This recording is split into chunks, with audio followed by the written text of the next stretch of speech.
So yun mga ka-e-bike, for today's video, so share ko lang to sa inyo yung about dito sa ginagawa kong e-bike. So ito yung ginagawa kong e-bike sa kasamahan ko sa trabaho. Yan, ito siya. Tapos ito naman yung e-bike ko. So kung napapansin nyo yung mga ka-e-bike, bakit ko nakarekta dito yung hub nya, galing dito sa ginagawa ko papunta dito sa e-bike ko, nakakonect dito sa controller ko. So ang nangyari dito kasi mga ka-e-bike, itong e-bike na to, ang sabi sa akin kasi ng katrabaho ko, namamatay-matay daw yung ano niya, yung sa silinyador niya dito. Okay, so sinubukan ko siya, tinester ko yung linya niya papunta dito sa likod, itong connector ng papunta ng throttle niya dito. So ang controller niya is bottle EM100, sa akin naman EM150 yan mga ka-e-bike. Okay, so nung sinubukan ko siya na i-throttle, okay na yung lahat pala ng ano niya, yung connector niya. Tinrottle ko siya, wala talaga siyang supply. Okay, tapos kinuhanan ko siya ng isang hub. Ayun, oh. Sinubukan ko rin siya dito. Ang nangyari, hindi din gumagana yung hub niya. So nagdalawang isip ako, baka ito yung sira or itong controller niya. Pero may power siya mga ka-e-bike, wala lang siyang throttle. So hindi ko lang alam, titingnan ko pa sa pagpo-program dito sa program niya kung baka na-reset siya or something, nasira siya. Okay, so yan, nung hindi na siya gumana dito, yung sa may bago niya, itong kinabit kong hub. So ang ginawa ko dito mga ka-e-bike, itong hub niya nirekta ko dito sa e-bike ko. So ito yung wiring niya. Yan, 3000 na QS power saver.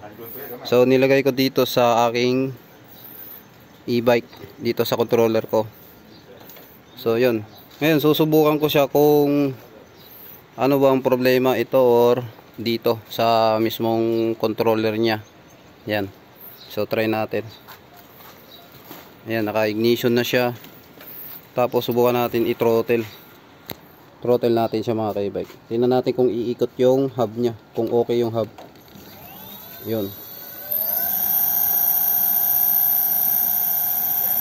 naka 1 po yan. 2, 3 natin.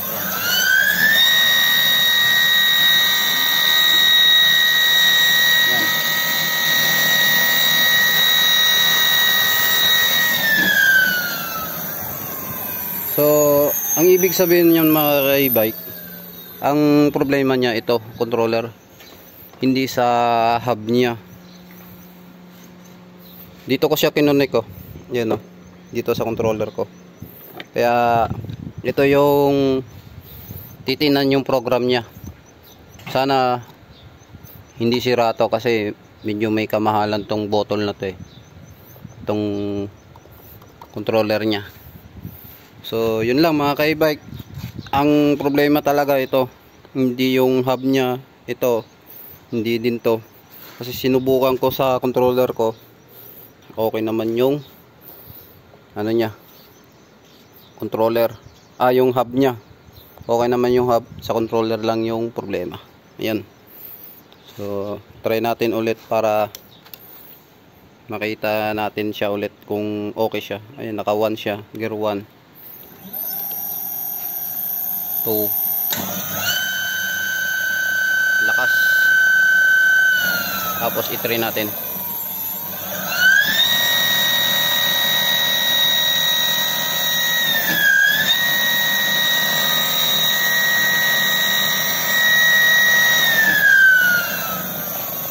Sumisipol siya mga ka-e-bike. Ayan, so ito walang problema to.